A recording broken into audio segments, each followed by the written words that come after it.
If you are watching this, please do not vote for Biden. Biden's going to take us back to maybe the era of before Bush, maybe, where everything is stable but not great. Um, and if that's what you like, then okay, go ahead. But if you're black, then please do not vote for Biden. Biden has majority of the black support because his name is surprisingly tied to Obama. But you need to really do your research and really look at how Biden talks and the way he frames things, talking about he does not care what happened 300 years ago. You don't just wipe out 200 plus years, 400 plus years of slavery. Period. Doesn't matter how long. You're going to have residual effects. Imagine if I took your family. Imagine if I took your family and for 100 years bred you and your wife, or you and your husband, made y'all have sex and enslaved y'all for generations, your grandchildren, your great-grandchildren, on and so forth. And then one day, I say you were free with no knowledge of the modern civilization. I freed you into hunger, freed you into ignorance. Basically, I did not give you the tools to survive and thrive. So I freed you into nothingness. I freed you into death. I freed you into the winds. Wealthy or not, if you are black in this country, that wealth that was made on the blood, sweat, the backs of chattel slavery in this country can never be undone. And you got a vice president that was totally, just totally numb to that. I mean, he just didn't care. I don't even know what the answer he gave. That one got to me a lot. You know, just as a black woman, has nothing to do with my support of my senator. This is me as a black woman in America to hear the former vice president who served under the first black president give such an asinine, senseless, and insensitive answer about the legacy of chattel slavery in this country. Yeah, you know, I actually think Marianne Williamson put it pretty well in the last debate when she said a debt is owed. Yes. And so when people like Vice President Biden say, I don't give a damn what happened 300 years ago, well, you're also saying, I don't care that we betrayed the promise of 40 acres and a mule, and in the after Reconstruction, that federal troops just pulled out for political reasons. Here we are again. Politics wins the day, and it doesn't matter who you destroy to get it. The federal troops pulled out of the South, and it went back to business as usual, and nothing has really changed in a deep way. And I just want to start by saying, where is the compassion? When we say this, do you think that we're just being malicious or we're just being crybabies? Or do you actually believe what we're saying? No other race in America has been enslaved on American soil. So therefore, black people are in a unique position. Why is it that other cultures make a distracting argument? But this, but that. Oh, these other countries, like, we understand that. It's about rectifying the wrongdoing. If I was late on a bill and told the bank that, hey, this bill is too old, I'm not paying it, do you know the bank will look at me crazy and say, you still owe?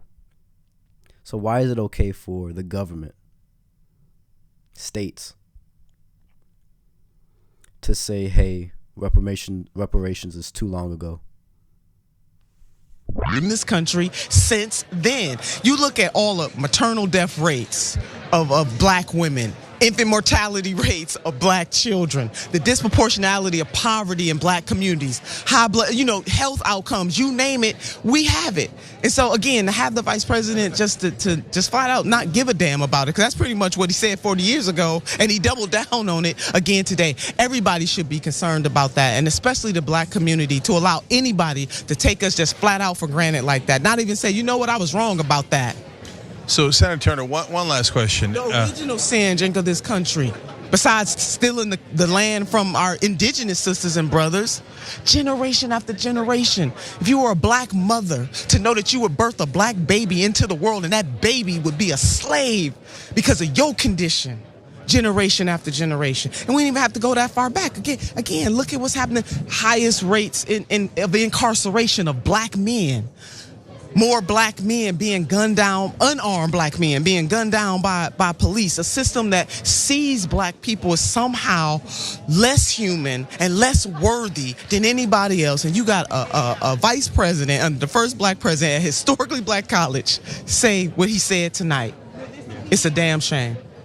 So do you think that Bernie Sanders is the best candidate for African Americans, and why? I do believe that the senator is. First of all, he does understand that we have to deal with institutional racism and bigotry in this country. He does understand. First of all, he supports H.R. 40, which Representative Conyers was right on that we need to bring people together, not to study the horrors. We know what this country did.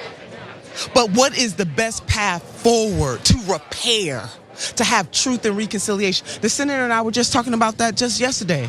We need truth and reconciliation in this country. But while we're doing that, you have in Senator Bernie Sanders somebody who says that my Medicare for all, I'm going to deal with making sure that we deal with health outcomes in this country when it comes to African Americans, more black doctors, more black nurses, more black teachers, investments in HBCUs that disproportionately to the positive graduate black students at higher rates than any other institution, making sure that the $15 an hour minimum wage, which black women to this day still make less on the dollar than the average white man. And I would love to see what our averages are between us and white women. But he does understand the economics that this is both class and caste. So while we do impanel the best minds in this world to deal with the scourge of slavery, redlining, Jim Crow, black codes, you name it, blacks just flat out still catching hell in this country, you still need to have a president who is very clear about white supremacy and bigotry and institutional racism. And the senator has said that everywhere that he goes, and he doesn't just say it when he's in front of black people. He just had the candidates just went before an organization to talk about, he was asked the question, it was called Faith in Action. He was asked the question about what he would do with white supremacy in this country. He said, we going to war with white supremacy in this country. He gets it. His father, came over here, a Jewish man escaping the Holocaust, where Senator Sanders, most of his father's family was wiped out in the Holocaust. He understands this. As a 19-year-old, the very age of many of the young people here on this campus, he was fighting against that kind of bigotry. So it is in his soul. It's something that he didn't just start today or to talk about on the stage because he's running for president. He, in many ways, has been on the justice journey all of his life. So yes, he is the best for African Americans, and yes, he will deal with the scourge and the sin of institutional racism in this country, the original sin of this country. The TYT Plus app is now available on iOS and Android. Download to get more TYT content at tyt.com/app.